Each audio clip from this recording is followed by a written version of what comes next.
ಓಂ ಶಾಂತಿ. ಎಲ್ಲರಿಗೂ ಒಳ್ಳೆಯದಾಗಲಿ. ಇವರ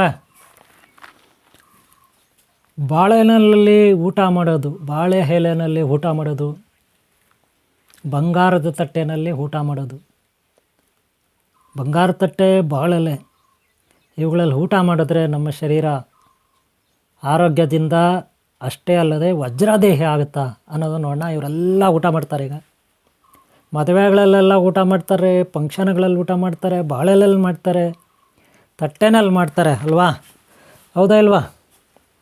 ಆದರೆ ಊಟ ಮಾಡೋದು ಎಲ್ಲರೂ ಅವ್ರದ್ದೇ ಆದ ಒಂದು ತಟ್ಟೆಗಳು ಅಥವಾ ಎಲೆಗಳಲ್ಲಿ ಯಾರ್ಯಾರಿಗೆ ಯಾವ ರೀತಿ ಶರೀರ ಇರುತ್ತೆ ಅನ್ನೋದನ್ನು ಇವತ್ತು ನಾವು ಈ ಎಪಿಸೋಡಲ್ಲಿ ನೋಡೋಣ. ಓಕೆನಾ?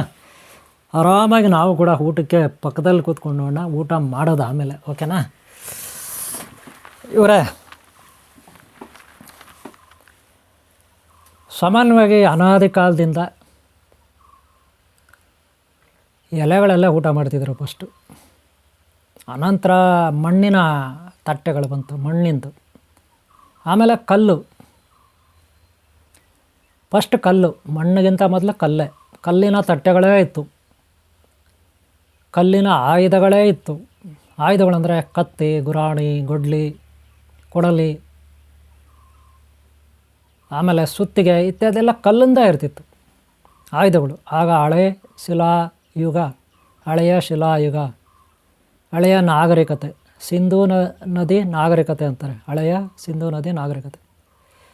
ಆಗೆಲ್ಲ ಜನಗಳಿಗೇನು ಗೊತ್ತಿಲ್ಲ, ವೈಜ್ಞಾನಿಕವಾಗಿ ಮುಂದುವರೆದಿಲ್ಲ. ಅದಕ್ಕೆ ಅವರು ಕಲ್ಲಿನ ತಟ್ಟೆಗಳು, ಕಲ್ಲಿನ ಪಾತ್ರೆಗಳಲ್ಲೇ ಅಡುಗೆ ಮಾಡ್ತಿದ್ರು, ಕಲ್ಲಿಂದರಲ್ಲೇ ಪಾತ್ರೆ ಮಾಡೋರು, ಕಲ್ಲಿಂದೇ ಲೋಟ, ಕಲ್ಲಿಂದ ಚೆಂಬು. ಅಪ್ಪ ಅದಂಗೆ ಅಷ್ಟು ದೊಡ್ಡದು ತೂಕ ಎತ್ಕೊಂಡು ಕುಡಿಯೋರು. ಕಲ್ಲಿಂದ ಕೊಡಲಿ ಕೂಡ ಆಯುಧಗಳು, ಬರ್ಜಿ, ಹೀಟಿ ಇವೆಲ್ಲ ಕಲ್ಲಿಂದರಲ್ಲಿ ಮಾಡೋರು. ಕಲ್ಲಿಂದ ರಥ ಇದೆಯಲ್ಲ, ವಿಜಯನಗರ ಸಾಮ್ರಾಜ್ಯ, ಹಂಪೆ, ಕಲ್ಲಿನ ರಥ ಇದೆ ನೋಡ್ರಿ. ಅಷ್ಟು ನಿಮಗೆ ಏನು ಗೊತ್ತಾಗುತ್ತೆ ಅದರಿಂದ ಅಲ್ವಾ? ಕೆಲವು ರಥಗಳಿಗೆಲ್ಲ ಕಲ್ಲಿಂದೇ ಹಾಕ್ತಿದ್ರು ಚಕ್ರಗಳು. ಈ ಸಿಮೆಂಟ್ ಆವಾಗಿರಲಿಲ್ಲ, ಸುಣ್ಣ ಆಯಿತು. ಸುಣ್ಣನ ಪುಡಿ ಮಾಡಿ ಅದನ್ನೆಲ್ಲ ಧೂಳು ಮಾಡಿ ಕಲ್ಲು ಕಟ್ಟಡಗಳಿಗೆ ಹಾಕ್ತಿದ್ರು ಆಗಿನ ಕಾಲದಲ್ಲಿ. ರಾಜ ಮಹಾರಾಜರುಗಳು ಇವರೆಲ್ಲ ಸಿಮೆಂಟ್ ಆಗಿರಲಿಲ್ಲ, ಕಲ್ಲಂದು. ಆಮೇಲೆ ಬ್ರಿಟಿಷರೆಲ್ಲ ಬಂದ ಮೇಲೆ ಸಿಮೆಂಟ್ ತಯಾರಾಗಿದ್ದು, ಗೊತ್ತಾಯ್ತಲ್ಲ. ಆದರೆ ಅನಂತರ ತಟ್ಟೆಗಳು ಮಣ್ಣಿಂದ ಬಂತು, ಮಣ್ಣಿನ ತಟ್ಟೆಗಳು, ಮಣ್ಣಿನ ಮಡಿಕೆಗಳು ಬಂತು. ಅನಂತರ ಕುಡಿಯೋ ನೀರು ಬೇಸಿಗೆನಲ್ಲಿ ಮಣ್ಣಿನ ಮಡಿಕೆ, ಅದರಲ್ಲಿ ಕುಡಿತಿದ್ರು. ಈಗಲೂ ಮಣ್ಣಿನ ಮಡಿಕೆಯಲ್ಲಿ ಕುಡಿತಾರೆ ನೋಡ್ರಿ. Old is gold. ಅದು ಫ್ರೀಜರ್ ಅಂತ ಹೇಳ್ಬೋದು ಆಗಿನ ಕಾಲದಲ್ಲಿ. ಅದು ಇವತ್ತಿಗೂ ಒರಿಜಿನಾಲಿಟಿ ಇದೆ. ಕರೆಂಟ್ ಇರಲಿ ಇಲ್ಲದೆ ಹೋಗಲಿ ಅಲ್ವಾ, ದುಡ್ಡು ಇರಲಿ ದುಡ್ಡು ಇಲ್ಲದೆ ಹೋಗಲಿ, ಕಡಿಮೆ ದುಡ್ಡಲ್ಲಿ ತಯಾರಾಗ್ತದೆ. ಕೆಲವರು ಸ್ವಂತನೇ ಮಾಡ್ಕೊಬಿಡ್ತಾರೆ ಅಲ್ವಾ, ಈ ಥರ. ಈಗ ನೆಕ್ಸ್ಟು ಅಲ್ಲಿಂದ ಎಲೆಗಳಲ್ಲೇ ಫಸ್ಟ್ ಊಟ ಮಾಡ್ತಾಯಿದ್ರು, ಆನಂತರ ಕಲ್ಲಿಂದು, ಆಮೇಲೆ ಮಣ್ಣಿಂದು ತಟ್ಟೆ ಆಯಿತು. ಆಮೇಲೆ ಏನು ಬಂತು ಗೊತ್ತಾ? ಮಣ್ಣಿಂದಾದಮೇಲೆ ಸ್ಟೀಲ್ ಅಂದರೆ ಕಬ್ಬಿಣದ ತಟ್ಟೆಗಳು. ಕಬ್ಬಣ ಯಥೇಚ್ಛವಾಗಿ ಸಿಗ್ತಿತ್ತು. ಕಾಲಾನಂತರ ಕಬ್ಬಿಣದ ತಟ್ಟೆಗಳು ಅದೇನು ಕಿಲ್ಬಿಡಿತದೆ, ಪಾತ್ರೆಗಳು ಅಷ್ಟೇ ಕಿಲ್ಬಿಡ್ತದೆ. ಚಾಕುಗಳು, ಕತ್ತಿಗಳು ಇವೆಲ್ಲ ಕಬ್ಬಿಣದೇ ಬಂತು. ಆಮೇಲೆ ಅದನ್ನು ಸ್ವಲ್ಪ ಚೆನ್ನಾಗಿ ಹೈಟೆಕ್ ಆಗಿ ಅಪ್ಡೇಟ್ ಆಯಿತು. ಅಂದರೆ ಅದನ್ನು ಬೆಂಕಿನಲ್ಲಿ ಕಾಯಿಸಿ ನೀರಲ್ಲಿ ಒದ್ದೆ ಮಾಡ್ತಿದ್ರು, ಅದರಿಂದ ಹಾರ್ಡ್ ಆಗ್ತಿತ್ತು. ಕಬ್ಬಿಣದ ಕತ್ತಿ, ಕಬ್ಬಿಣದ ಕೊಡಲಿ, ಕಬ್ಬಿಣದ ಗೊಡ್ಲಿ, ಕಬ್ಬಿಣದ ಪಿಕಾಸಿ, ಕಬ್ಬಿಣದ ಸಲಾಕೆ, ಗಡಪಾರಿ ಅಂತಾರೆ, ಸಲಾಕೆ, ಈಟಿ, ಗುರಾಣಿ, ಗದೆ ಇತ್ಯಾದಿ ಇತ್ಯಾದಿ. ಮಡಿಕೆಗಳು ಕೂಡ ಕಬ್ಬಿಣದೇ ತಯಾರಾಯಿತು. ಕೊಳಗ, ಪಾತ್ರೆಗಳು, ಲೋಟಗಳು ಎಲ್ಲ ಕಬ್ಬಿಣದು. ಅದು ಆಮೇಲೆ ಉಕ್ಕು ಆಗಿ ಕನ್ವರ್ಟ್ ಆಯಿತು. ಮತ್ತು ಉಕ್ಕು ಅಂದರೆ ಕಬ್ಬಿಣನ ನಾವು ಹೀಟ್ ಮಾಡಿ ನೀರಲ್ಲಿಟ್ಟರೆ ಅದು ಉಕ್ಕಾಗುತ್ತೆ. ಕಬ್ಬಿಣನ ನಾವು ಹೀಟ್ ಮಾಡಿ ಚೆನ್ನಾಗಿ ಕೆಂಡ ಬರೋ ಹಾಗೆ ಬಿಸಿ ಮಾಡಬೇಕು ಚೆನ್ನಾಗಿ. ಅದನ್ನು ಕುಲುಮೆನಲ್ಲಿ ಇದ್ಲು ಹಾಕಿ ಮಾಡ್ತಾರಲ್ಲ ಬೆಂಕಿನಲ್ಲಿ. ಒಂದು ಕತ್ತಿ ಕಬ್ಬಿಣದು ಅಂತ ಇಟ್ಕೊಳ್ಳಿ, ಅದೇನಾಗ್ತದೆ, ಬೆಂಡಾಗ್ಬಿಡ್ತದೆ ಬಗ್ಸಿದ್ರೆ. ಅಥವಾ ಏನಾದರೂ ಒಡೆದ್ರೆ ಅದು ಅಷ್ಟು ಬಾಳಿಕೆ ಬರೋಲ್ಲ ಕಬ್ಬಿಣದು. ಅದು ಬಾಳಿಕೆ ಬರ್ಬೇಕಂದ್ರೆ ಹುಕ್ಕಾಗಿ ಕನ್ವರ್ಟ್ ಆಗಬೇಕು. ಹುಕ್ಕಾಗ್ಬೇಕಾದ್ರೆ ಏನಾಗಬೇಕು, ಅದನ್ನು ಚೆನ್ನಾಗೇ ಕಾಯಿಸ್ಬೇಕು ಕೆಂಡ ಥರ. ಮತ್ತು ಕುಲುಮೆನಲ್ಲಿ ಕಾಯಿಸಿ ಕೆಂಡ ಥರ ನೀರಲ್ಲಿ ಇಡಬೇಕು, ಮತ್ತೆ ಕಾಯಿಸ್ಬೇಕು ಕೆಂಡ ಥರ, ಮತ್ತು ನೀರಲ್ಲಿ ಇಡಬೇಕು, ಮತ್ತೆ ಕಾಯಿಸ್ಬೇಕು ಕೆಂಡ ಥರ, ಮತ್ತು ಹೀಗೆ ಒಂದು 10 ಸಾರಿ ಮಾಡಬೇಕು. ಆವಾಗ ಅದು ಹಾರ್ಡ್ ಆಗಿಬಿಡುತ್ತೆ, ಶಬ್ದನೂ ಚೇಂಜ್ ಆಗುತ್ತೆ, ಓಂಕಾರ ಅನ್ನೋದು ಬರುತ್ತೆ ಅಲ್ಲಿವರೆಗೂ ಅದನ್ನು. ಆದರೆ ಅದು ಆಮೇಲೆ ಬೆಂಡಾಗಲ್ಲ, ಇಲ್ಲ ಮುರಿದೋಗುತ್ತೆ, ಇಲ್ಲ ಬಾಳಿಕೆ ಬರುತ್ತೆ. ಅದನ್ನು ಹುಕ್ಕು ಅಂತೀವಿ, ಹುಕ್ಕಿನ ಮನುಷ್ಯ, ಹುಕ್ಕು ಅಂತೀವಿ. ಆ ರೀತಿ ಕತ್ತಿಗಳು ಇನ್ನೊಂದು ಮತ್ತೊಂದೆಲ್ಲ ತಯಾರು ಮಾಡಿಕೊಂಡ್ರು. ಅಂದರೆ ಕಬ್ಬಣನೇ ಅದು, ಆದರೆ ಬಿಸಿ ಮಾಡಿ ನೀರಲ್ಲಿಟ್ಟು ಕಾಯಿಸಿ ಬಿಸಿ ಹಂಗೆ ಮಾಡಿ ಅದು ಹರಡಾಗ್ಬಿಡುತ್ತೆ. ನಮ್ಮ ಜೀವನವೂ ಅಷ್ಟೇ ಅಲ್ವಾ. ನಮ್ಮ ಜೀವನದಲ್ಲಿ ಕಷ್ಟಗಳು ನೋವುಗಳು, ಸುಖಗಳು ಭೋಗಗಳು, ಕಷ್ಟಗಳು ಅನುಭವಿಸಿ ಲಾಸ್ಟಿಗೆ ನಾವು ಕೂಡ ಗಟ್ಟಿ ಆಗ್ಬಿಡ್ತೀವಿ ಅಲ್ವಾ.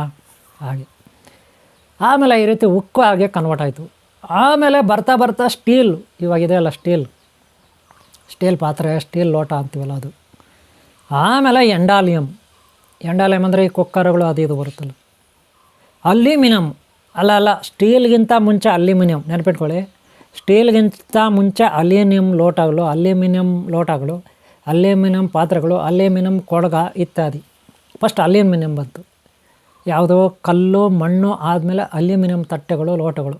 ಅದು ನಾನು ಚಿಕ್ಕ ಹುಡುಗ ಇರೋವಾಗ ಅದರಲ್ಲಿ ಇಷ್ಟಿದ್ದ ಲೋಟಗಳು, ತಟ್ಟೆಗಳು, ಆ ಪಾತ್ರೆಗಳು, ಅದರಲ್ಲೇ ಅಡುಗೆ ಮಾಡೋದು, ನೀರು ಕಾಯಿಸೋದು ಇತ್ಯಾದಿ. ಆದರೆ ಅದರಲ್ಲಿ ಏನಾದರೂ ಅಲ್ಯೂಮಿನಿಯಂ ಪಾತ್ರೆಗಳಲ್ಲಿ ನೀರಿಟ್ಟರೆ ಸ್ಟಾಕು ಅದರಲ್ಲಿ ಒಳಗೆ ಏನೋ ಗುಳ್ಳೆಗಳ ಥರ ಬೆಣ್ಣೆ ಥರ ಬರುತ್ತೆ, ತೂತುಗಳಾಗ್ಬಿಡುತ್ತೆ. ಆಮೇಲೆ ಪಾತ್ರೆ ಸ್ಟಾಕ್ ಇಟ್ಟರೆ 1 ದಿನ 2 ದಿನ ಸ್ಟಾಕ್ ಇಟ್ಟರೆ ಸಾಕು ಅಲ್ಯೂಮಿನಿಯಂ, ಅದು ವೇಸ್ಟ್. ಆದರೆ ತಟ್ಟೆಗಳಲ್ಲಿ ಊಟ ಮಾಡಿದ್ರೆ ಇನ್ನು ಅಷ್ಟೇ ಅಲ್ಲ, ಏನು ಪವರ್ ಇರುತ್ತೆ. ಬಾಳೆಲೆಲ್ಲೇ ಊಟ ಮಾಡಿದ್ರೆ ಪವರು ಅಲ್ವಾ. ಅಲ್ಯೂಮಿನಿಯಮಲ್ಲಿ ಮಾಡಿದ್ರೆ ಏನಿರುತ್ತೆ, ಮಣ್ಣಿಂದರಲ್ಲಿ ಮಾಡಿದ್ರೆ ಆದರೂ ಪರವಾಗಿಲ್ಲ, ಬೆಸ್ಟ್ ಅಲ್ವಾ. ಕಲ್ಲಿಂದಲ್ಲಿ ಮಾಡಿದ್ರೂ ಪರವಾಗಿಲ್ಲ, ಬೆಸ್ಟ್. ಇದೆಲ್ಲ ನಾನು ಎಕ್ಸ್ಪ್ಲೈನ್ ಮಾಡ್ತೀನಿ ಆಮೇಲೆ ವಿಡಿಯೋನ ಲಾಸ್ಟವ್ರು ನೋಡಿ. ಯಾವ್ಯಾವ ತಟ್ಟೆನಲ್ಲಿ ಊಟ ಮಾಡಿದ್ರೆ, ಎಲೆಯಲ್ಲಿ ಊಟ ಮಾಡಿದ್ರೆ ಎಷ್ಟು ಎನರ್ಜಿ ಬರುತ್ತೆ. ತಾಮ್ರ, ಹಿತ್ತಾಳೆ ಇದು ಕೂಡ ಬಂತು, ಅಲ್ಯೂಮಿನಿಯಂ ಜೊತೆಯಲ್ಲೇ ಇದೆಲ್ಲ ಬಂತು ನೋಡಿರಿ. ಅಲ್ಯೂಮಿನಿಯಂ ತಟ್ಟೆಗಳು ಯಾವಾಗ ಬಂತು ಅಂತ ಹೇಳ್ತೀನಿ. ಕರೆಕ್ಟ್ ಅದು ಲೇಟಾಗಿ ಬಂದಿದ್ದು. ಫಸ್ಟು ಅದಕ್ಕೂ ಮೊದಲು ತಾಮ್ರ ಹಿತ್ತಾಳೆ, ಅದಕ್ಕೂ ಮೊದಲು ಬಂಗಾರ ಆಯ್ತು ರೀ ನೋಡಿರಿ. ಕಬ್ಬಣ ಬಂತು ಫಸ್ಟು, ಕಬ್ಬಣ ಆದಮೇಲೆ ಉಕ್ಕಾಯಿತು, ಉಕ್ಕಾದ್ಮೇಲೆ ಬಂಗಾರ ತಟ್ಟೆಗಳು, ಬೆಳ್ಳಿ ತಟ್ಟೆಗಳು. ಆಮೇಲೆ ಏನಾಯಿತು, ಬೆಳ್ಳಿ ಬಂಗಾರಕ್ಕೆ ಬೆಲೆ ಜಾಸ್ತಿ ಆಗೋಯ್ತು. ಅದು ಕಳ್ಳಕಾಕರು ಬಂದರು ಹೊರದೇಶದಿಂದ, ಎಲ್ಲ ದೋಚ್ಕೊಂಡು ಹೊಟ್ಟೋದ್ರು ಇಲ್ಲಿಂದ ಬೆಳ್ಳಿ ಬಂಗಾರ ಎಲ್ಲ, ಏನೂ ಬಿಡಿಲ್ಲ ಇಲ್ಲಿ. ಅವರು ದೋಚಿದ್ರು, ಇವರು ಮಾರ್ಕೊಂಬಿಟ್ರು. ಕೆಲವರು ಇಲ್ಲಿರೋ ದೇಶದ್ರೋಹಿಗಳು ಅವ್ರಿಗೆ ಅವಕಾಶ ಕೊಟ್ಟರು, ಅವ್ರನ್ನ ಇಲ್ಲಿ ಇಟ್ಕೊಂಡ್ರು. ಅವ್ರ ಹತ್ರ ಕುಡಿಯೋಕ್ಕೆ ಅದಕ್ಕೆ ಡ್ರಿಂಕ್ಸ್ ಎಲ್ಲ ತೊಗೊಂಡ್ರು, ಇವರು ಮದ್ದುಗುಂಡುಗಳು ತೊಗೊಂಡ್ರು, ಕತ್ತಿಗಳು ಗುರಾಣಿಗಳು ತೊಗೊಂಡ್ರು ಅವ್ರ ಹತ್ರ. ಅಷ್ಟೇ ಅಲ್ಲ, ಅವರು ಹುಡುಗಿರು ಇನ್ನೊಂದು ಮತ್ತೊಂದು ಸಪ್ಲೈ ಮಾಡಿದ್ರು ಇವ್ರಿಗೆ. ಇಲ್ಲಿರೋರು ಆಸೆ ಪಟ್ಟರು, ಕೆಲವರು ಅಯೋಗ್ಯರು, ದೇಶದ್ರೋಹಿಗಳು. ಇವ್ರು ಮಾಡಿದ ತಪ್ಪಿಗೆ ಇಲ್ಲಿರೋದೆಲ್ಲ ದೋಚ್ಕೊಂಡು ಹೋದ್ರು. ವಜ್ರ ವೈಡೂರುಗಳು, ಬಂಗಾರ ತಟ್ಟೆಗಳು, ಬೆಳ್ಳಿ ತಟ್ಟೆಗಳು ಎಲ್ಲ ಎತ್ಕೊಂಡು ಹೋದ್ರು. ಇಲ್ಲಿಗೆ ಬರ ಬಂತು, ಬಂಗಾರದ ಬರ, ಬೆಳ್ಳಿ ಬರ, ರೇಟ್ ಜಾಸ್ತಿ ಆಯಿತು. ಇವ್ರೇನು ಮಾಡಿದ್ರೆ ಆಮೇಲೆ ಅಲ್ಯೂಮಿನಿಯಂ ಶುರು ಮಾಡಿದ್ರು. ಅಲ್ಯೂಮಿನಿಯಂ ಏನು ಗಟ್ಟಿ ಅಂತ, ಅಲ್ಯೂಮಿನಿಯಂ ರೇಟ್ ಇಲ್ಲ. ಅದು ಸ್ವಲ್ಪ ದಿನ ಆಯಿತು. ಆಮೇಲೆ ನೋಡ್ರಿ, ಅಲ್ಯೂಮಿನಿಯಂ ಆದಮೇಲೆ ಸ್ಟೀಲ್ ಬಂತು. ಸ್ಟೀಲ್ ಆದಮೇಲೆ ಪ್ಲಾಸ್ಟಿಕ್ ಬಂದಿದ್ದು ನೋಡ್ರಿ. ಅವಾಗೆ PVC ಬಂದಿದ್ದು, ಪ್ಲಾಸ್ಟಿಕ್ ತಟ್ಟೆಗಳು ಬಂದುಬಿಡ್ತು. ಆಮೇಲೆ ಅದ್ರ ಜೊತೆಗೆ ಸಿರಾಮಿಕ್ಕು ಫೈಬರ್ ಇವು ತಟ್ಟೆಗಳು ಬಂತು. ಆ ಸಿರಾಮಿಕ್ಕು ಇವಾಗಲೂ ಇದೆ, ಹೋಟ್ಲುಗಳಲ್ಲೂ ಯೂಸ್ ಮಾಡ್ತಾರೆ, ಮನೆಗಳಲ್ಲೂ ಯೂಸ್ ಮಾಡ್ತಾರೆ. ಲೋಟಗಳು ಅದೇ ಬಂತು. ಬಿಂದಿಗೆಗಳು, ದೊಡ್ಡ ಬಿಂದಿಗೆಗಳು, ಕೊಳಗುಗಳು ಅಂತೀವಲ್ಲ, ಬಿಂದಿಗೆಗಳೆಲ್ಲ ನೀರು ಎತ್ಕೊಂಡು ಹೋಗೋಕ್ಕೆ ಕ್ಯಾನ್ಗಳು, ಇವೆಲ್ಲ ಪ್ಲಾಸ್ಟಿಕ್, PVC ಫೈಬರ್. ಆಮೇಲೆ ಕಾರುಗಳು, ಹೀಗೆ ಆಟೋಗಳು, ಹೀಗೆ ಪ್ಲೇನ್, ಇದಕ್ಕೆಲ್ಲ ಇದು ಫೈಬರ್ ಪ್ಲಾಸ್ಟಿಕ್ ಯೂಸ್ ಮಾಡೋಕ್ಕೆ ಶುರು ಮಾಡಿದ್ರು. ಪೆನ್ನುಗಳು ಕೂಡ ಅದೇ ಬಂತು. ನೆಕ್ಸ್ಟು ಪೆನ್ನುಗಳು, ಬರೆಯೋ ಪೆನ್ನುಗಳು ಇವೆಲ್ಲ ಅದೇ ಬಂತು ಅಲ್ವಾ. ಇವತ್ತು ತುಂಬ ಆಗೋಯ್ತು ಪ್ಲಾಸ್ಟಿಕ್ಕು, ಎಲ್ಲಿಗೆ ಬಂತು ನೋಡ್ರಿ ಅಲ್ವಾ. ಆಮೇಲೆ ಇದೆಲ್ಲ ಆದಮೇಲೆ ಇವತ್ತಿನ ಪರಿಸ್ಥಿತಿ ಹೆಂಗಿದೆ ಅಂದರೆ, ಯಾವುದ್ರಲ್ಲಿ ಊಟ ಮಾಡ್ತಿದ್ದಾರೆ ಇವತ್ತು? ಫೈಬರ್ ತಟ್ಟೆಗಳಲ್ಲಿ, ಹೋಟ್ಲುಗಳಲ್ಲಿ ನೋಡ್ರಿ ಫೈಬರ್ ತಟ್ಟೆಗಳು. ಹೋಟ್ಲುಗಳಲ್ಲಿ ಫೈಬರ್ ತಟ್ಟೆ, ಪ್ಲಾಸ್ಟಿಕ್ ತಟ್ಟೆಯಲ್ಲಿ ಕೊಡ್ತಾರೆ ಊಟಗಳು, ನೀವು ನೋಡಿರಬೇಕು. ಆದರೆ ಎಲ್ಲ ಒಂದೊಂದು ಕಡೆ ಎಲೆಗಳಲ್ಲಿ, ಬಾಳೆಲೆ ಅಥವಾ ಇನ್ನೊಂದು ಬರುತ್ತೆ ಆರ್ಯ, ಆ ಎಲೆ ಊಟದೆಲ್ಲ ಬರ್ತದಲ್ಲ, ಅಲ್ಲಿ ಇಸ್ತ್ರಿ ಎಲೆ ಅಂತೀರ, ಊಟದೆಲ್ಲ ಸಪ್ರೇಟ್ ಬರುತ್ತಲ್ಲ, ಟೇಕೋ ಏನಂತೀರ ಎಲೆ, ಆ ಎಲೆನಲ್ಲಿ ಅಲ್ವಾ. ಹೀಗೆ ಪರಿಸ್ಥಿತಿ, ಊಟಗಳು ಮಾಡೋ ಪರಿಸ್ಥಿತಿ ಹೆಂಗಿದೆ ಅಂದರೆ, ಇವತ್ತಿನ ಪರಿಸ್ಥಿತಿ ಎಲೆಗಳಲ್ಲಿ ಮಾಡ್ತಾರೆ, ಮಾಡಿಯಪ್ಪ ಒಳ್ಳೆಯದು.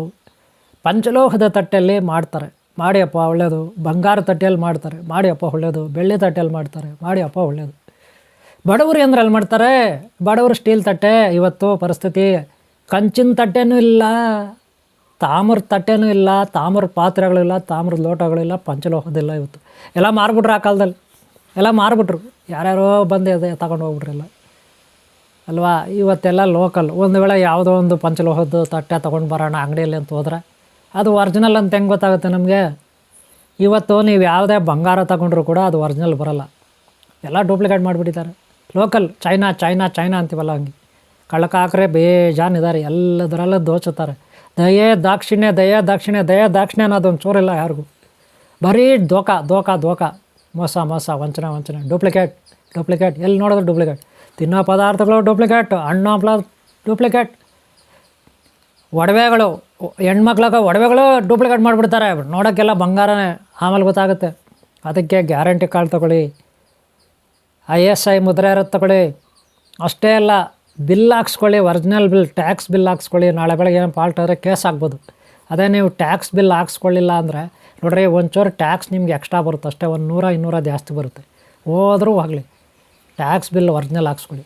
ಏನೇ ತಗೊಳ್ಳಿ, ಅಂಗಡಿಗಳಲ್ಲಿ ಮಾತ್ರೆ ತೊಗೊಳ್ಳಿ, ಮಾತ್ರೆಗಳು ಅಷ್ಟೇ ಹುಷಾರಾಗಿರಿ.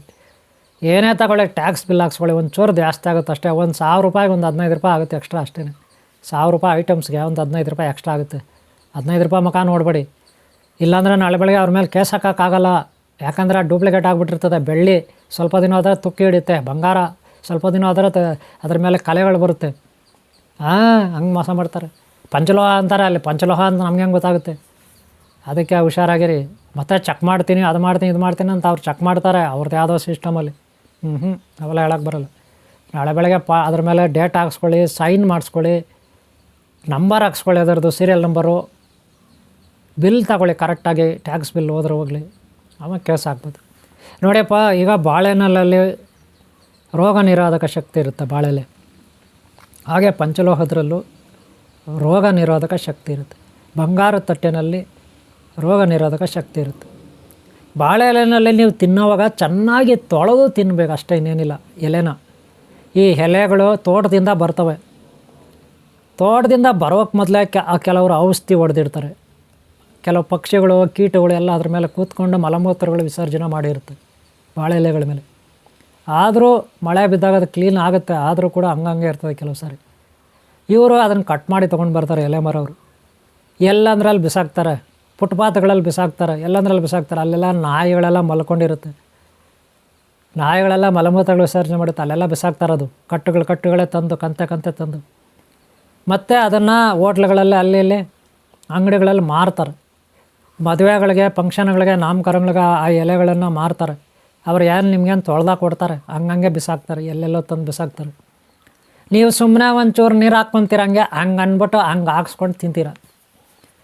ಇದು ಬಾಳೆಲೆ ಕತೆ. ಇನ್ನು ಪೇಪರ್ ಎಲ್ಲ, ಪ್ಲಾಸ್ಟಿಕ್ ಎಲ್ಲ ಬೇರೆ ಬಂದುಬಿಟ್ಟಿದ್ದೆಲ್ಲ ಅಂಗಡಿಗಳಲ್ಲಿ ಮಾರ್ತಾರಲ್ಲ, ಪ್ಲಾಸ್ಟಿಕ್ಕು ಪೇಪರ್ ಅಂತ ಎಲೆಗಳು, ಅದಂತೂ ಕೇಳೇಬೇಡಿ. ಅದು ತೊಳೆಯಲ್ಲ, ಸುಮ್ಮನೆ ಒಂಚೂರು ನೀರು ಹಾಕ್ತಾರೆ.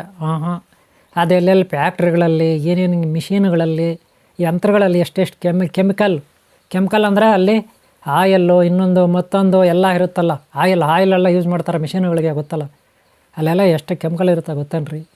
ಅದನ್ನು ಆ ಪ್ಲಾಸ್ಟಿಕ್ ತಯಾರಾಗಿ ನಿಮ್ಮ ಕೈಗೆ ಸೇರ್ಬೇಕಾರೆ ಎಷ್ಟು ಕಡೆ ಅದು ಎಷ್ಟು ಕೆಲಸ ಆಗಿ ಬಂದಿರುತ್ತೆ, ಯೋಚನೆ ಮಾಡೋಡ್ರಿ.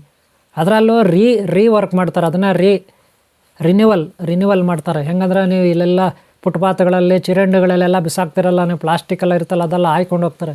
ಹಾಯ್ಕೊಂಡಾಗ ಏನು ಮಾಡ್ತಾರೆ? ಕರಗಿಸಿ ಏನು ಮಾಡ್ತಾರೆ? ಮತ್ತು ಈ ಪ್ಲಾಸ್ಟಿಕ್ ಲೋಟ, ತಟ್ಟೆ ಮಾಡ್ತಾರೆ, ಬಾಟ್ಲಿ ಮಾಡ್ತಾರೆ. ಅದರಿಂದ ಏನಾಗುತ್ತೆ? ಮತ್ತು ನಾವು ಕುಡಿತೀವಿ, ತಿಂತೀವಿ, ಎಲ್ಲ ಮಾಡ್ತೀವಿ, ವಿಷ ಅಲ್ವಾ? ಮತ್ತು ಅದನ್ನು ಯೂಸ್ ಮಾಡಿ ಬಿಸಾಕ್ತೀವಿ, ಮತ್ತೆ ತರ್ತಾರೆ, ಅದನ್ನೇ ಕುದಿಸಿ ಮಾಡಿ ತಿರ್ಗಾ ತಯಾರು ಮಾಡ್ತಾರೆ. ಹಂಗೆ ರೊಟೇಡ್ ಆಗ್ತಾನೆ ಇರ್ತದೆ ಅದು. ನೀವು ಯೂಸ್ ಮಾಡ್ತೀರಾ, ಬಿಸಾಕ್ತೀರಾ, ಅವ್ರು ತಗೊಂಡು ಹೋಗ್ತಾರೆ, ಅಲ್ಲಿ ಕೊಡ್ತಾರೆ ಫ್ಯಾಕ್ಟ್ರಿಯಲ್ಲಿ, ಮತ್ತೆ ಕರಗಿಸ್ತಾರೆ. ಎಷ್ಟು ವಿಷ ಆಗುತ್ತಲ್ವ? ಅದಕ್ಕೆ ನಾವು ಚೆನ್ನಾಗಿ ತೊಳೆದು ಎಲೆಗಳನ್ನು ತೊಳೆದು, ಲೋಟಗಳನ್ನು ತೊಳೆದು ಅಲ್ಲಿ ತೊಗೋಬೇಕು. ಹಂಗಂಗೆ ಟೀ ಹಾಕ್ಕೊಡ್ತಾರೆ, ಹಂಗಂಗೆ ನೀರು ಹಾಕ್ತಾರೆ, ಹಂಗಂಗೆ ಊಟ ಹಾಕ್ತಾರೆ. ನೋಡಿರ್ಬೇಕು, ಸ್ವಲ್ಪನೂ ಜವಾಬ್ದಾರಿ ಅನ್ನೋದು ಇರಲ್ಲ ಅವರಿಗೆ, ಕೊಡೋರಿಗೆ. ಅದಕ್ಕೆ ನೀವು ಹುಷಾರಾಗಿರಬೇಕು. ಇದೆಲ್ಲ ಪಾಯ್ಸನ್, ಗೊತ್ತಾಯ್ತಾ? ವಿಷ. ಅದೇ ತಾಮ್ರ ತಟ್ಟೆ, ಹಿತ್ತಾಳೆ ತಟ್ಟೆ, ಪಂಚಲೋಹ ತಟ್ಟೆ ಒರಿಜಿನಲ್ ಆವಾಗಿನ ಕಾಲದ್ದು, ನೀಟಾಗಿ ತೊಳೆದು ಊಟ ಮಾಡಿದ್ರೆ ಹೆಂಗಿರುತ್ತೆ ಗೊತ್ತಾ? ಅದರಲ್ಲಿ ಪಂಚಲೋಹಗಳಿರ್ತಾವೆ ರೀ, 5 ಲೋಹಗಳಾಗಿರ್ತಾರೆ. ಪಂಚಲೋಹ ಅಂದರೆ 5: ತಾಮ್ರ, ಹಿತ್ತಾಳೆ, ಬೆಳ್ಳಿ, ಬಂಗಾರ, ಗೊತ್ತಾಯ್ತಲ್ಲ? ಇತ್ಯಾದಿ ಲೋಹಗಳು ಹಾಕಿರ್ತಾರೆ. ಪಾದರಸ ಎಲ್ಲ ಮಿಕ್ಸ್ ಮಾಡ್ತಾರೆ ಅದಕ್ಕೆ, ಗೊತ್ತಾಯ್ತಲ್ಲ? 5 ಲೋಹಗಳು ತಯಾರು ಮಾಡ್ತಾರೆ ಪಂಚಲೋಹ ಅಂದರೆ. ಅದರಲ್ಲಿರೋ ಅಂಶಗಳು, ಎನರ್ಜಿ ಇರುತ್ತೆ ಲೋಹಗಳಲ್ಲಿ, ಪ್ರತಿ ಲೋಹದಲ್ಲೂ ಎನರ್ಜಿ ಇರುತ್ತೆ. ನೋಡ್ರಿ, ಫಸ್ಟು ಕಲ್ಲು ಹೇಳಿದೆ ನಾನು, ಕಲ್ಲಲ್ಲಿ 50% ಎನರ್ಜಿ ಇರುತ್ತೆ ಕಲ್ಲಲ್ಲಿ. ಆರ್ಡಿನರಿ ಕಲ್ಲಲ್ಲಿ ಅದೇ ಇನ್ನು ಸ್ವಲ್ಪ ಚೆನ್ನಾಗಿರೋ ಕಲ್ಲು, ಕಪ್ಪು ಕಲ್ಲು, ಇನ್ನೊಂದು ಕಲ್ಲು ಅಂತಿರಲ್ಲ, ವಿಗ್ರಹಗಳು ಮಾಡ್ತಿರಲ್ಲ, ಅದರಲ್ಲಿ ಒಂದು 100% ಎನರ್ಜಿ ಇರುತ್ತೆ. ಇನ್ನು ಸ್ವಲ್ಪ ಚೆನ್ನಾಗಿರೋ ಕಲ್ಲು, ಯಾವುದೋ ಮಣಿಗಳಂತಿರಲ್ಲ, ಸಾಲಿಗ್ರಾಮ, ಇನ್ನೊಂದು ಮತ್ತೊಂದು ಅಂತಿರಲ್ಲ, ಅದರಲ್ಲಿ ಒಂದು 150-200% ಎನರ್ಜಿ ಇರುತ್ತೆ. ಇನ್ನೊಂದು ಮರಕತ ಮಣಿ, ಅದಕ್ಕಿಂತ ಮರಕತ ಕಲ್ಲಿರುತ್ತೆ, ಅದರಲ್ಲಿ ಲಿಂಗಗಳು ಮಾಡ್ತಾರೆ, ಶಿವಲಿಂಗಗಳೆಲ್ಲ. ಕೆಲವು ಉಲ್ಕೆಗಳು, ಧೂಮಕೇತುಗಳು, ಕೆಲವು ಕ್ಷುದ್ರ ಗ್ರಹಗಳು ಬಂದು ಭೂಮಿ ಮೇಲೆ ಬೀಳ್ತಾವೆ ಆವಾಗ. ಅವು ಭೂಮಿ ಒಳಗೆ ಸೇರ್ಕೊಬಿಡ್ತವೆ. ಅವುಗಳಲ್ಲಿ ಆ ಕಲ್ಲುಗಳು, ಆ ಕ್ಷುದ್ರ ಗ್ರಹಗಳಲ್ಲಿ ಒಳ್ಳೆ ಕಲ್ಲುಗಳಿರುತ್ತೆ. ಕೆಲವು ಸಾರಿ ವಜ್ರಗಳು, ಬೆಳ್ಳಿ, ಬಂಗಾರ ಎಲ್ಲ ಇರ್ತದೆ ಅದ್ರಲ್ಲಿ. ಅದೆಲ್ಲ ಬಂದು ಭೂಮಿ ಒಳಗೆ ಸೇರ್ಕೊಬಿಡುತ್ತೆ. ಈ ಮರಕತ ಕಲ್ಲು ಅಂತೀವಲ್ಲ, ಒರಿಜಿನಲ್ ಕಲ್ಲುಗಳು, ಅವೆಲ್ಲ ಆ ಗ್ರಹಗಳಿಂದ, ಆ ಕ್ಷುದ್ರ ಗ್ರಹಗಳಿಂದ ಬಂದಿರುತ್ತೆ, ಧೂಮಕೇತುಗಳಿಂದ ಬಂದಿರುತ್ತೆ, ಅವುಗಳಲ್ಲಿರುತ್ತದು. ಗೊತ್ತಾಯ್ತಲ್ಲ, ಆ ಭೂಮಿ ಹುಟ್ಟಿದಾಗ, ಆ ಗ್ರಹಗಳು ಹುಟ್ಟಿದಾಗೆ ಅವು ಆ ರೀತಿ ಅದ್ರಲ್ಲಿ ಕನ್ವರ್ಟ್ ಆಗಿರುತ್ತೆ. ಅದು ಬಂದು ಬಿದ್ದಾಗ ಭೂಮಿಗೆ ಅಲ್ಲಿರ್ತವೆ. ಅದನ್ನು ತಗೊಂಡು ಇವರು ಜ್ಞಾನಿಗಳು, ವಿಜ್ಞಾನಿಗಳು ಅನ್ಸ್ಕೊಂಡವರು, ಶಿಲ್ಪಿಗಳು ಇರ್ತಾರಲ್ಲ, ವಿಶ್ವಕರ್ಮ ಶಿಲ್ಪಿಗಳು, ಯಾವ ಕಲ್ಲು ಚೆನ್ನಾಗಿರುತ್ತೆ ಅಂತ ಅವ್ರು ಚೆಕ್ ಮಾಡ್ತಾರೆ. ಅವರು ಈ ಥರ ವಿಗ್ರಹಗಳನ್ನು ತಯಾರು ಮಾಡ್ತಾರೆ. ಅದರಲ್ಲಿ ಒಳ್ಳೆ ಪವರ್ಫುಲ್ ಶಕ್ತಿ ಇರುತ್ತೆ ವಿಗ್ರಹಗಳಲ್ಲಿ. ಅದ್ರ ಮೇಲೆ ಅಭಿಷೇಕ, ಪೂಜೆ ಎಲ್ಲ ಮಾಡಿದಾಗ ನಾವೊಂದು 5-6 ಅಡಿ ದೂರದಲ್ಲಿ ಕೂತಿರ್ತೀವಿ.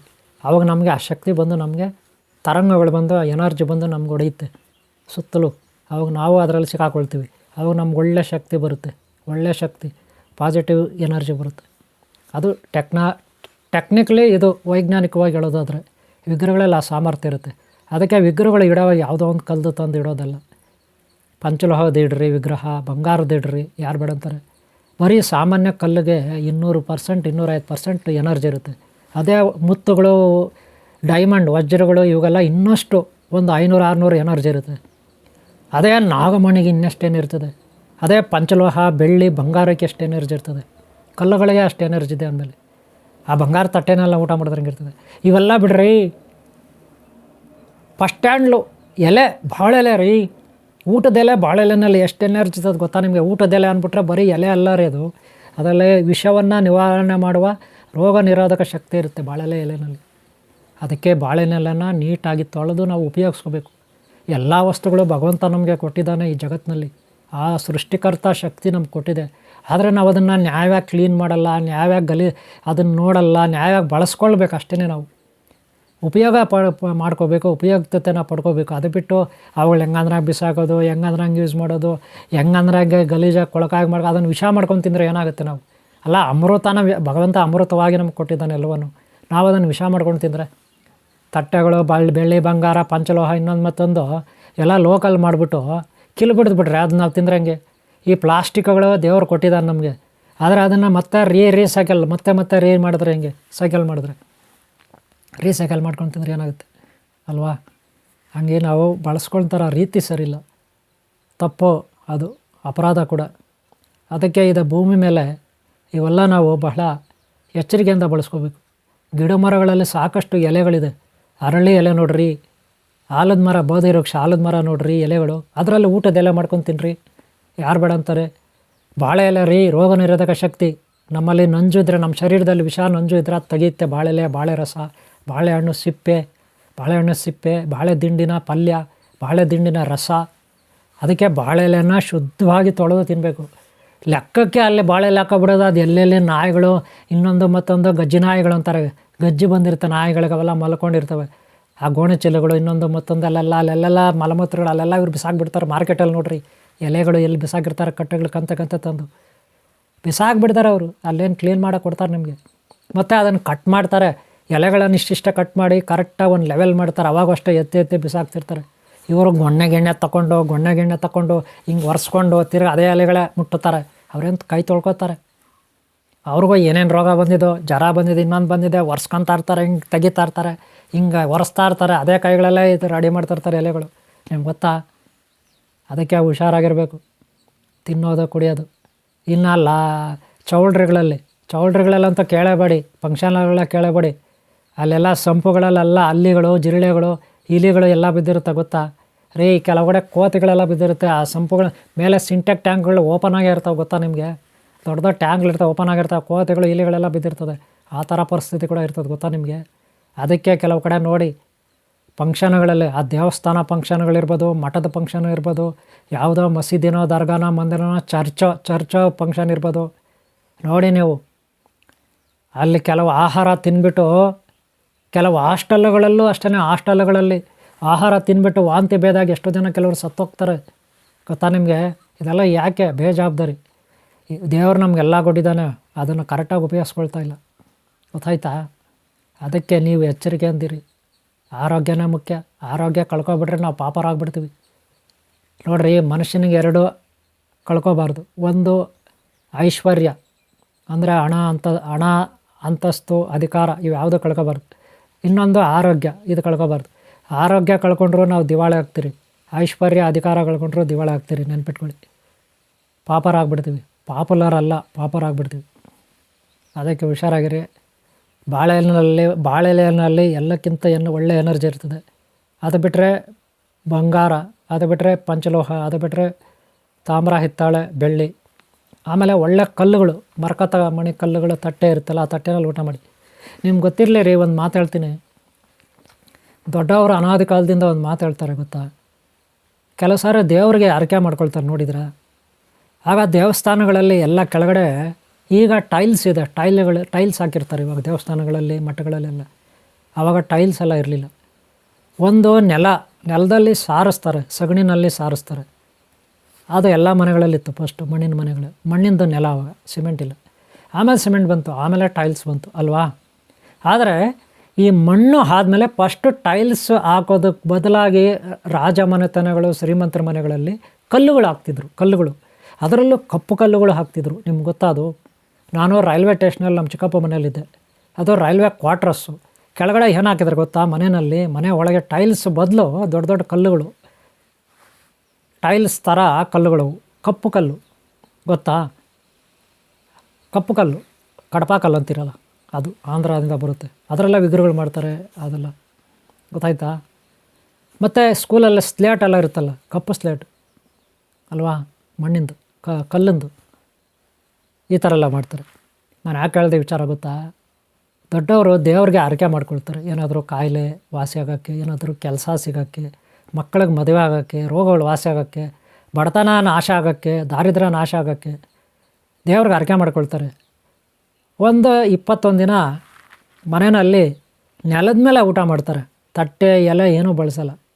ನೆಲದ ಮೇಲೆ ಅನ್ನನ ಮುದ್ದೆನೋ ಏನೋ ಹಾಕ್ಕೊಂಡು ಊಟ ಮಾಡ್ತಾರೆ, ಚಪಾತಿನ. ನೀವು ನೋಡಿರ್ಬೋದು. ಆದರೆ ಕಲ್ಲು ಇರ್ತಲ್ಲ, ಕಲ್ಲು ಮೇಲೆ ಊಟ ಮಾಡ್ತಾರೆ ಕೆಲವರು. ಇನ್ನೂ ಕೆಲವರು ಒರಳಲ್ಲಿ ಊಟ ಮಾಡ್ತಾರೆ. ಗೊತ್ತಾ ನಿಮಗೆ? ಒರಳು ಕಲ್ಲು ಮೇಲೆ, ಒರಳಲ್ಲಿ ಊಟ ಮಾಡ್ತಾರೆ. ಗೊತ್ತಾ ಯಾಕೆ? ನೋಡ್ರಿ, ಒರಳಲ್ಲಿ ನೀವು ಚಟ್ನಿ ರುಬ್ಬುವಾಗ ಎನರ್ಜಿ ಬರುತ್ತೆ, ಪವರ್ಫುಲ್ ಎನರ್ಜಿ.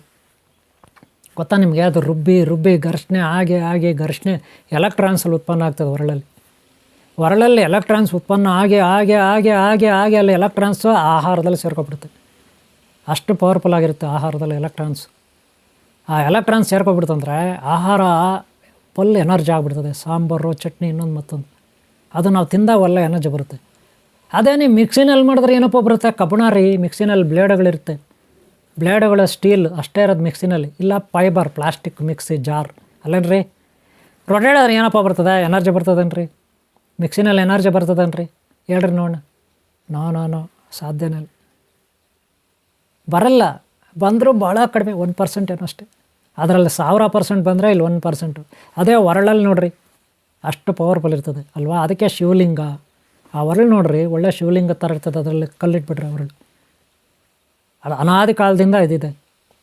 ಆವಾಗಲೇ ಎಲ್ಲರೂ ಅದಕ್ಕೊಂದು 3 ನಾಮ ಹಾಕಿ ಒಂದು ಮಧ್ಯದಲ್ಲಿ ಒಂದು ತಿಲಕ ಇಟ್ಟು ಶಿವ ಅಂತ ಪೂಜೆ ಮಾಡೋಕ್ಕೆ ಶುರು ಮಾಡಿದ್ರು ಒರಳನ್ನ. ಆಮೇಲೆ ಅದನ್ನು ಒಂದು ಗುಡಿ ಕಟ್ಬಿಟ್ಟು ಸಪ್ರೇಟಾಗಿ ಪೂಜೆ ಮಾಡೋಕ್ಕೆ ಶುರು ಮಾಡಿದ್ರು. ಇವತ್ತು ಶಿವನ ದೇವಸ್ಥಾನ ಆಗೋಯ್ತು.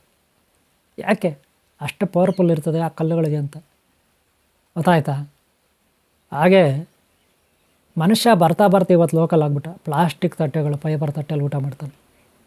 ನಾವು ವಜ್ರದೇಹ ಆಗಬೇಕಾದ್ರೆ ಬಾಳೆಲೆಯಲ್ಲಿ, ಬಂಗಾರ ತಟ್ಟೆಗಳಲ್ಲಿ ಈ ರೀತಿ ಒರಳು ಇರುತ್ತೆ, ಕಲ್ಲು, ಅದರಲ್ಲಿ ಊಟ ಮಾಡಬೇಕು. ಒರಳಲ್ಲಿ ರುಬ್ಬಬೇಕು, ಆವಾಗ ಎನರ್ಜಿ ಬರುತ್ತೆ. ಓಲ್ಡ್ ಈಸ್ ಗೋಲ್ಡ್ ಅಂತೀವಿ, ಕರೆಕ್ಟಾ? ಮಡಕೆ ನೋಡ್ರಿ, ಪೀಸರ್, ಅದರಲ್ಲಿ ನೀರಿಟ್ಟು ಕುಡಿಯೋದಕ್ಕೂ. ನಮ್ಮ ಫ್ರಿಡ್ಜ್ಗಳಲ್ಲಿ ಪೀಸರ್ನಲ್ಲಿ ಕೆಮಿಕಲ್ ರೀ, H2O, ಹೈಡ್ರೋಜನ್ ಕೆಮಿಕಲ್ ಫ್ರಿಡ್ಜಲ್ಲಿ, ಪೀಸರಲ್ಲಿ. ಅದೇ ಮಡಕೆನಲ್ಲಿ ಅದೆಲ್ಲ ಇರುತ್ತೇನೆ ರೀ ಕೆಮಿಕಲ್ಲು. ಏನಾದರೂ ಕೆಮಿಕಲ್ ಇರುತ್ತಿರಲ್ಲ, ಕುಡಿತೀವಿ.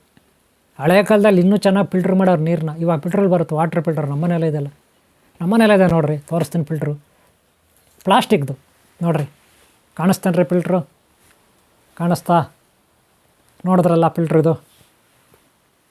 ಓಕೆ, ನಾನೇನು ಮಾಡಿದ್ದೀನಿ ನೋಡಿ, ಫಿಲ್ಟ್ರ್ ಇಲ್ಲಿರುತ್ತೆ, ಅದಕ್ಕೆ ಪೈಪ್ ನೋಡಿ ಅಲ್ಲಿ ಹಾಕಿ ಕರೆಂಟ್ದು ಅಲ್ಲಿದೆ, ಸಪ್ಲೈ ಅಲ್ಲಿರುತ್ತೆ ಅಲ್ಲಿ. ಆಮೇಲೆ ಇದಕ್ಕೆ ಪೈಪ್ ನೋಡ್ರಿ ಅಲ್ಲಿ ಬಂದಿದೆ, ಅಲ್ಲೊಂದು ಬೋಲ್ ಇದೆ. ಆಮೇಲೆ ನೋಡ್ರಿ ಈ ಕಡೆ ಒಂದಿದೆ. ಮೊದಲು ಹಳೆಯ ಫಿಲ್ಟ್ರ್ ಇತ್ತು ನಂದು, ನೋಡಿರ್ತೀರ ನೀವು ಹಳೆ ಫಿಲ್ಟ್ರು. ಇದು ನಂದು ಹಳೆ ಫಿಲ್ಟ್ರು. ಅದರಲ್ಲಿ ನೀರು ಹಾಕಿ ಅದರಿಂದ ಈ ಟ್ಯಾಂಕಿಗೆ ಕಳಿಸ್ತೀನಿ. ಆ ಟ್ಯಾಂಕಿಗೆ ನೋಡಿರಿ ಮೇಲೆ ಇದರಲ್ಲಿ ನೀರು ಹಾಕ್ತೀನಿ, ಇದು ಹಳೆ ಫಿಲ್ಟ್ರ್ ನಂದು. ಅದರಲ್ಲಿ ನೀರು ಹಾಕ್ತೀನಿ, ಅದರಲ್ಲಿ ಸ್ವಲ್ಪ ಫಿಲ್ಟ್ರ್ ಆಗುತ್ತೆ. ಆನಂತರ ಇದಕ್ಕೆ ಬರುತ್ತೆ ಈ ಟ್ಯಾಂಕಿಗೆ, ಅದರಿಂದ ಒಳಗಡೆನೇ ಇದಕ್ಕೆ ಬರುತ್ತೆ. ಇದರಿಂದ ನೋಡಿ ಆ ಕಡೆ ಪೈಪಿಂದ ಮೇಲೆ ಮೋಟ್ರ್ ಇದೆ, ಇದರೊಳಗಡೆ ಮೋಟ್ರ್ ಇದೆ ರೀ. ಇದರಲ್ಲೊಂದು ಮೋಟ್ರ್ ಇದೆ, ಈ ಟ್ಯಾಂಕಲ್ಲಿ ವೈಟ್ ಟ್ಯಾಂಕ್ ಇದೆಲ್ಲ, ವೈಟ್ ಟ್ಯಾಂಕು, ಇದರಲ್ಲಿ ಮೋಟ್ರ್ ಇದೆ. ಅದು ಮೇಲ್ಗಡೆ ಪಂಪ್ ಮಾಡುತ್ತೆ ನೋಡಿ ಆ ಬೋಲ್ಗೆ. ಆ ಬೋಲ್ಗೆ ಹೋಗಿ ಬೋಲಿಂದ ಮತ್ತು ಅಲ್ಲಿ ಹಿಂದ್ಗಡೆ ಪೈಪ್ ಇದೆ ನೋಡಿರಿ, ಅಲ್ಲಿ ಆ ಪೈಪಿಂದ ಈ ಫಿಲ್ಟ್ರಿಗೆ ಹೋಗುತ್ತೆ, ಈ ಫಿಲ್ಟ್ರಿಗೆ ಹೋಗುತ್ತೆ.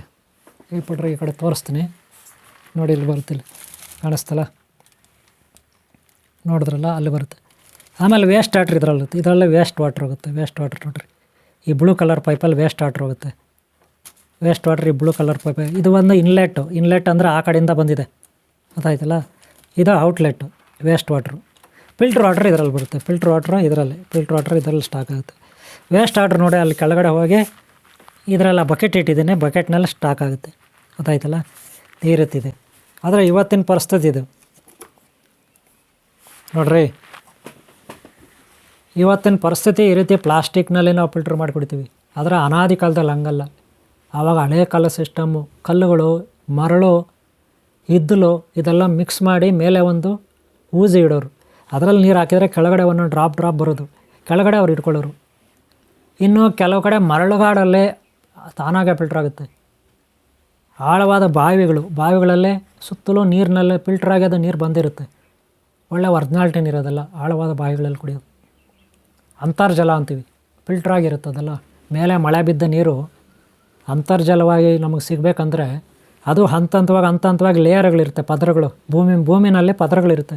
ಅವೆಲ್ಲ ದಾಟ್ಕೊಂಡು ನುಗ್ಗಿ ಒಳಗಡೆ ಇಳಿದು ಲಾಸ್ಟಿಗೆ ಅಂತರ್ಜಲ ಅಲ್ಲಿ ಸ್ಟಾಕ್ ಆಗುತ್ತೆ ನೀರು. ಮೇಲ್ಗಡೆ ನೋಡ್ರಿ, ಮಳೆ ಬಿದ್ದಾಗ ಎಷ್ಟು ಗಲೀಜಿರುತ್ತೆ ನೀರು, ಚರಂಡಿಗಳಲ್ಲಿ ಅಲ್ಲಿ ಕೊಳಚೆ, ಕೆರೆಗಳು, ಇನ್ನೊಂದು ಮತ್ತೊಂದು ನದಿಗಳೆಲ್ಲ ಏನಿರುತ್ತೆ, ಫಿಲ್ಟ್ರ್ ಇರುತ್ತೆ, ಗಲೀಜಿರುತ್ತೆ. ಅದು ಒಳಗಡೆ ಹೋದಾಗ ಏನಾಗುತ್ತೆ, ಭೂಮಿ ಒಳಗಡೆ ಹೋದಾಗ ಇಳಿದಾಗ ಈ ಮರಳು, ಕಲ್ಲುಗಳು, ಜಲ್ಲಿ ಕಲ್ಲು, ಇನ್ನೊಂದು ಮತ್ತೊಂದು ಎಲ್ಲ ಫಿಲ್ಟ್ರ್ ಆಗಿ ಒಳಗಡೆ ಹೋಗುತ್ತೆ. ಇದೆಲ್ಲ ಸಪ್ರೇಟಾಗಿ ನಾನು ನಿಮ್ಗೆ ಇನ್ನೊಂದು ಪಾರ್ಟ್ ಮಾಡ್ತೀನಿ ನದಿಗಳ ಬಗ್ಗೆ ಎಲ್ಲ ಸಾಧ್ಯವಾದರೆ. ಈ ರೀತಿ ಇವತ್ತು ನಾವು ಒರ್ಜಿನಾಲ್ಟಿ ಹೋಯಿತು. ಹಳೆಯ ಕಾಲದಲ್ಲಿ ಒರ್ಜಿನಾಲ್ಟಿ ಇತ್ತು. ಆಗ ಬಾವಿಗಳಲ್ಲೇ ನೀರು ತಂದು ಕುಡಿಯೋರು. ಈಗ ಯಾರಪ್ಪ ಕುಡಿತಾರೆ, ಎಲ್ಲ ಒಂದೊಂದು ಕಡೆ ಅಷ್ಟೆ, ಗೊತ್ತಾಯ್ತಲ್ಲ. ಓಕೆನಾ? ಒಟ್ಟಿನಲ್ಲಿ ನಾವು ವಜ್ರದೇಹಿ ಆಗಬೇಕಾದ್ರೆ ಒಳ್ಳೆ ನೀರು, ಒಳ್ಳೆಯ ಬಾಳೆ ಎಲೆ ಊಟ, ಬಂಗಾರದ ತಟ್ಟೆ, ಖಂಡಿತ ಅವುಗಳಲ್ಲಿರೋ ಶಕ್ತಿ ನಮ್ಗೆ ಬರುತ್ತೆ. ವಜ್ರದೇಹ ಆಗುತ್ತೆ ಶರೀರ, ಯಾವುದೇ ಡೌಟ್ ಇಲ್ಲ. ನೀವು ಫಾಲೋ ಮಾಡಿ ಇದನ್ನು ಆದಷ್ಟು, ನಿಮ್ಗೆ ಆರೋಗ್ಯ ಲಭಿಸಲಿ, ನಿಮ್ಮಿಂದ ಬೇರೆಯವ್ರಿಗೆ ಜ್ಞಾನ ಸಿಗಲಿ, ಬೇರೆಯವ್ರಿಗೂ ಒಳ್ಳೆಯದಾಗಲಿ, ಬೇರೆಯವ್ರಿಗೂ ಆರೋಗ್ಯ ಲಭಿಸಲಿ, ನಿಮಗೂ ಆರೋಗ್ಯ ಲಭಿಸಲಿ. ವಜ್ರದೇಹನಾಗಿ ಮಾಡ್ಕೊಳ್ಳಿ ನಿಮ್ಮ ಶರೀರಗಳನ್ನು. ಇಷ್ಟು ಹೇಳ್ತಾ ಈ ವಿಡಿಯೋನ ನಾನು ಮುಗಿಸ್ತಾ ಇದ್ದೀನಿ. ಈ ವಿಡಿಯೋ ನಿಮ್ಗೆ ಇಷ್ಟ ಆಗಿರೋ ಒಂದು ಲೈಕ್ ಮಾಡಿ. ನಿಮ್ಮ ಪ್ರೋತ್ಸಾಹ ಇದ್ದರೆ ಮತ್ತೆ ನಾವು ವಿಡಿಯೋಗಳು ಮಾಡ್ಬೋದು. ಒಳ್ಳೆಯದಾಗಲಿ ನಿಮಗೆ, ಎಲ್ಲರಿಗೂ ಒಳ್ಳೆಯದಾಗಲಿ. ಹಿಂದಿನ ವಿಡಿಯೋಗಳು ನೋಡಿ, ಹಾಗೆ ಮುಂದಿನ ವಿಡಿಯೋಗಳು ನೋಡಿ. ಸಬ್ಸ್ಕ್ರೈಬ್ ಆಗೋದು ಮಾಡಿಬಿಡಿ. ಹಾಗೆ ಅಲ್ಲಿ ಆನ್ಲೈನ್ ಕ್ಲಾಸಸ್ ಇರುತ್ತೆ ನಮ್ಮಲ್ಲಿ. ಕುಂಡಲಿನಿ ಸಾಧನೆ, ಸಪ್ತಚಕ್ರಗಳ ಕುಂಡಲ ಯೋಗ ಸಾಧನೆ ಇದೆಲ್ಲ ಹೇಳ್ಕೊಡ್ತೀವಿ. ಯಂತ್ರ, ತಂತ್ರ, ಮಂತ್ರ, ತಾಯಿ ಇತ್ಯಾದಿ ಪೂಜೆಗಳದೆಲ್ಲ ಹೇಳ್ಕೊಡ್ತೀವಿ. ಹೋಮ ಮಾಡೋದು ಹೇಳ್ಕೊಡ್ತೀವಿ. ಸಿದ್ಧಿಗಳು ಮಾಡ್ಕೊಳ್ಳೋದು, ಶಕ್ತಿಗಳು ಸಂಪಾದನೆ ಮಾಡ್ಕೊಳ್ಳೋದು ಹೇಗೆ ಆಧ್ಯಾತ್ಮಿಕವಾಗಿ ಅಂತ ಹೇಳ್ಕೊಡ್ತೀವಿ. ಆನ್ಲೈನ್ ಕ್ಲಾಸಸ್ ಇರುತ್ತೆ, ಸೇರ್ಕೋಬೋದು ನೀವು. ನನ್ನ ನಂಬರ್ ತಗೊಳ್ಳಿ, ನನ್ನ ನಂಬರ್ ಕೇಳಿ, ಕಾಮೆಂಟ್ ಬಾಕ್ಸಲ್ಲಿ ಕೊಡ್ತೀನಿ, ಕಾಲ್ ಮಾಡಿ. ಓಕೆ, ನಿಮ್ಮೆಲ್ಲರೂ ಒಳ್ಳೆಯದಾಗಲಿ. ಓಂ ಶಾಂತಿ, ಓಂ ಶಾಂತಿ, ಓಂ ಶಾಂತಿ.